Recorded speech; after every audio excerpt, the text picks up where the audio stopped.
सारखं-सारखं तीच-तीच वांग्याची भाजी खाऊन कंटाळा आलेला असेल, तर हा भन्नाट चवीचा वांग्याचा ठेचा एकदा नक्की ट्राय करा. त्यासाठी एका लोखंडी तव्यामध्ये पोपटी रंगाच्या आणि हिरव्या रंगाच्या मिरच्या भाजण्यासाठी घातल्या. थोडासा जास्तीचा लसूण घातला, त्यामध्ये थोडंसं तेल घातलं आणि मिरच्या लसूण भाजत आहे तोपर्यंत 6 मीडियम साईजचे वांगे फोडींमध्ये चिरून घेतले. भाजून घेतलेला लसूण, हिरवी मिरची बाजूला काढून त्याच तव्यामध्ये एक पळी तेल घातलं. त्यामध्ये वांगे घातले भाजण्यासाठी.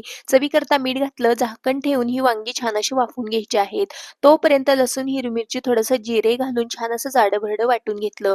वाफवून घेतलेले वांगे छान असे मॅशरने मॅश करून तव्यामधून बाजूला काढून घेतले. त्याच तव्यामध्ये एक पळी तेल घातलं आणि त्यामध्ये बारीक चिरलेला कांदा अगदी हलकासा मऊसर होईपर्यंत परतून घेतला. पाव चमचा हळद पावडर घातली आणि बनवून घेतलेला जाडा-भरडा असा हिरव्या मिरचीचा आणि लसणाचा ठेचा घातला. त्यामध्येच मॅश करून घेतलेले वांगे घातले आणि अगदी छान असे परतून घेतले. बारीक चिरलेली कोथिंबीर घातली आणि त्यानंतर या इथं मस्त असा झणझणीत वांग्याचा ठेचा तयार आहे. व्हिडिओ आवडला असेल तर व्हिडिओला पटकन एक